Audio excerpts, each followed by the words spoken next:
हाल ही में जो एग्ज़ाम हुआ है रेलवे जेईई का, उसमें मेरा प्री निकला हुआ है और मेंस भी अच्छे से निकल जाएगा क्योंकि उसमें अच्छा खासा नंबर आया हुआ है। तो एक मेरे दोस्त ने यह सुझाव दिया था कि आप एक वीडियो बनाइए कि कैसे प्री को निकाला जाए रेलवे जेईई का, क्योंकि इस बार अच्छा खासा वैकेंसी आने वाला है, उसमें चांसेस ज़्यादा हैं होने के। तो चलिए मैं स्टार्ट करता हूँ इस वीडियो को। तो इस वीडियो का टॉपिक है कि रेलवे जेईई में जो CBT 1 है उसको कैसे पार घाट लगाया जाए। रेलवे जेईई के प्री से पहले एक बहुत बड़ा प्रोसेस होता है, वो है फॉर्म फिलअप करना। तो फॉर्म फिलअप करने में 3 सावधानी आपको बरतना है। कौन कौन सा सावधानी है? तो पहला सावधानी ये है कि आप जब सिग्नेचर करिएगा ना तो उसमें गैप नहीं रखिएगा। अगर गैप रख दीजिएगा ना तो कहीं कहीं इस बार भगा दिया था उसको प्री का एग्जाम देने से ही, तो उसको थोड़ा सा ध्यान रखिएगा।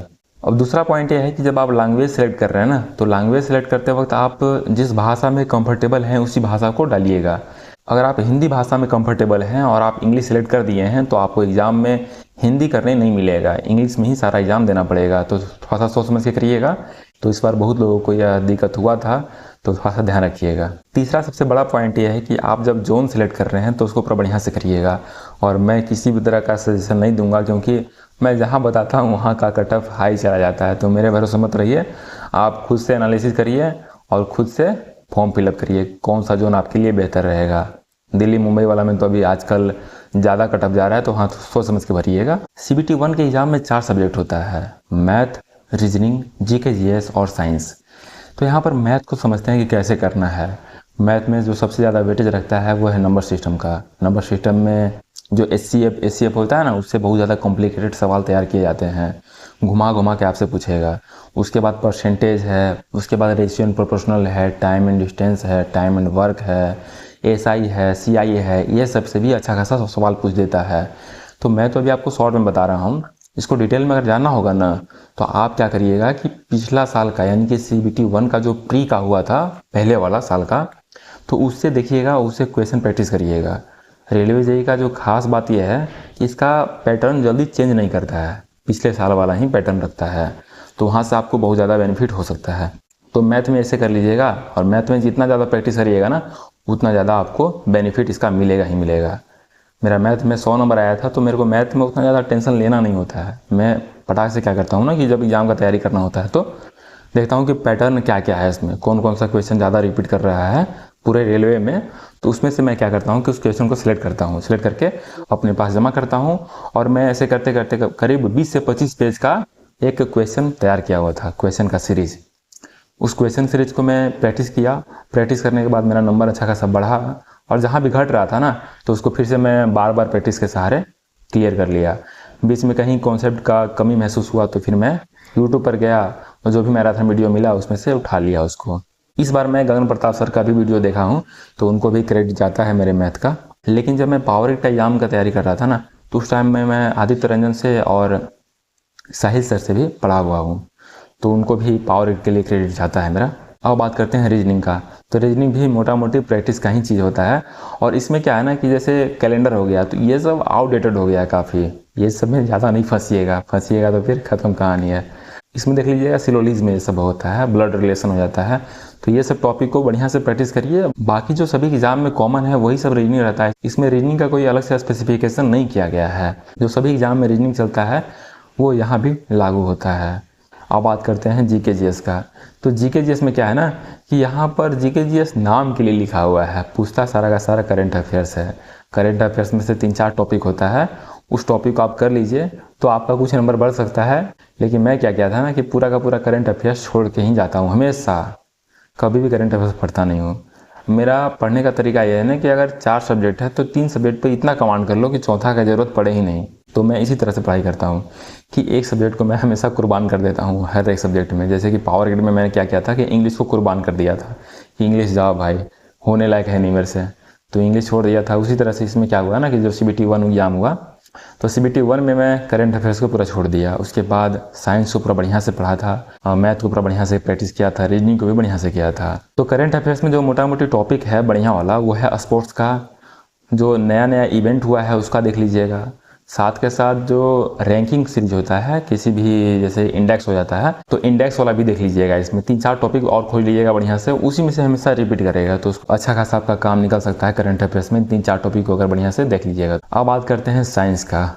तो साइंस यहाँ पर जो होता है ना, बहुत ही बेसिक क्वेश्चन पूछा जाता है, ज़्यादा हार्ड क्वेश्चन नहीं होता है।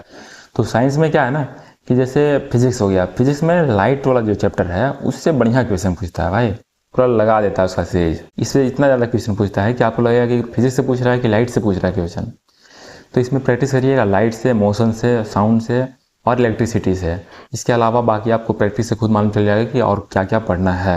अब बात करते हैं केमिस्ट्री का। तो केमिस्ट्री में क्या होता है ना कि एसिड एंड बेस वाला जो चैप्टर है वो काफ़ी हाईलाइट है इसके लिए।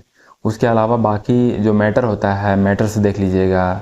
जो विलयन होता है, समांगी मिश्रण, विषमांगी मिश्रण, ये सभी बढ़िया पूछ देता है कभी कभी। तो ये सबको देख के जाना है आप लोगों को। IUPAC नाम भी पूछ देता है कभी कभी, तो उसको भी देख लीजिएगा। ये सब कभी कभी आ जाता है, बाकी वही प्रैक्टिस से बढ़िया हो जाएगा। तो बायोलॉजी का सबसे हाईलाइटेड टॉपिक है रिप्रोडक्शन का। रिप्रोडक्शन के साथ साथ आप इन्वायरमेंट भी देख लीजिएगा। तो इन जो टॉपिक है ना, तो इन 2 टॉपिक से आपको अच्छा खासा सवाल देखने को मिलेगा एग्जाम में। देख लीजिएगा आप PYQ में, तो ये सब आपको हमेशा मिलेगा ही मिलेगा। इसके अलावा बाकी का चैप्टर छोड़ना नहीं है साइंस में। साइंस में सभी चैप्टर को लेके चलिएगा, कहीं से भी सवाल आ सकता है भाई। अब बात करते हैं एग्ज़ाम पैटर्न के बारे में। एग्ज़ाम पैटर्न में क्या है ना कि आपको 90 मिनट समय मिलेगा CBT 1 के लिए। 90 मिनट जो समय मिलेगा उसमें आपको 100 सवाल करना होगा। तो मेरे साथ क्या हुआ था ना कि सवाल लगाते लगाते लास्ट में ऐसा महसूस नहीं हुआ कभी भी कि समय ख़त्म हो गया, टाइम बचा ही नहीं। जब मैं पावर ग्रिड का एग्ज़ाम निकाला था ना, तो उस टाइम में भी मैं 1-2 बार घूम गया था। पूरा क्वेश्चन देखने के बाद दूसरा राउंड फिर से मैं घूम गया था। और इसमें क्या हुआ था ना कि मैं आराम से सॉल्व किया था। कहने का मतलब है कि जिस तरह से मेरा प्रैक्टिस है, मुझे लगता है कि मैं आराम से क्वेश्चन को पढ़ रहा हूँ और सॉल्व कर रहा हूँ। तो प्रैक्टिस के ऊपर डिपेंड करता है कि आपका थिंकिंग लेवल किस हिसाब से डेवलप हो रहा है। तो मैं एग्जाम में जितना भी क्वेश्चन मार्क करता हूँ कि इसको लास्ट में देखूंगा, तो उसको देखने के लिए मुझे टाइम मिल ही जाता है हर बार एग्जाम में। और इसमें एक चीज़ और है कि आपको नेगेटिव पर ज़्यादा ध्यान देना है।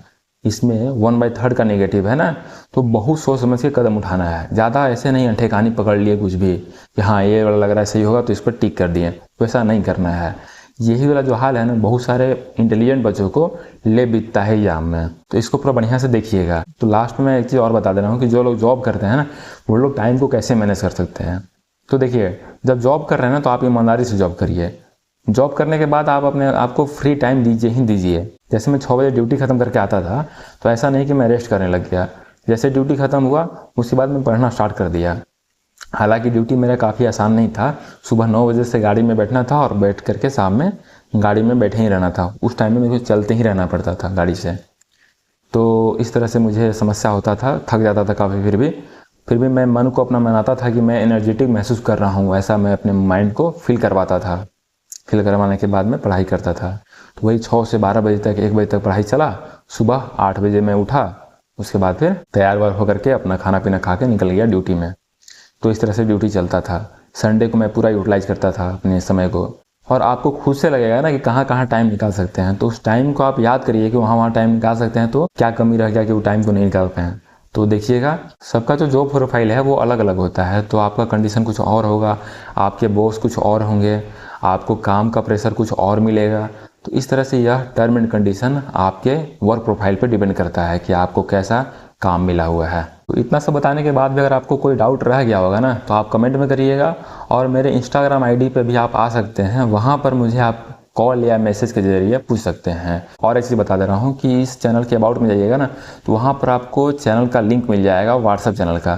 तो वहाँ पर जुड़ जाइएगा। वहाँ पर इंपॉर्टेंट डॉक्यूमेंट आपको सेंड किया जाएंगे। इंपॉर्टेंट वीडियो का लिंक मिल सकता है और भी तमाम तरह के इंपॉर्टेंट चीज़ जो आपको रिक्वायरमेंट होगा, आप कमेंट करिएगा।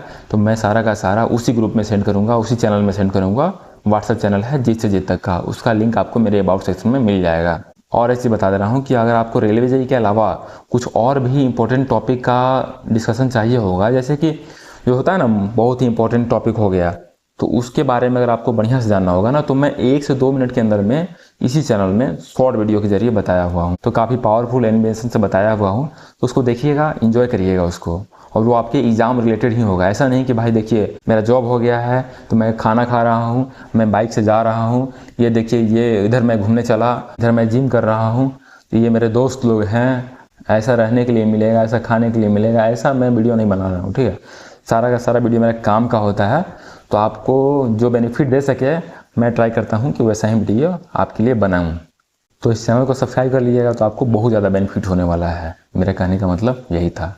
चलिए मिलते हैं अगले वीडियो में, तब तक के लिए धन्यवाद।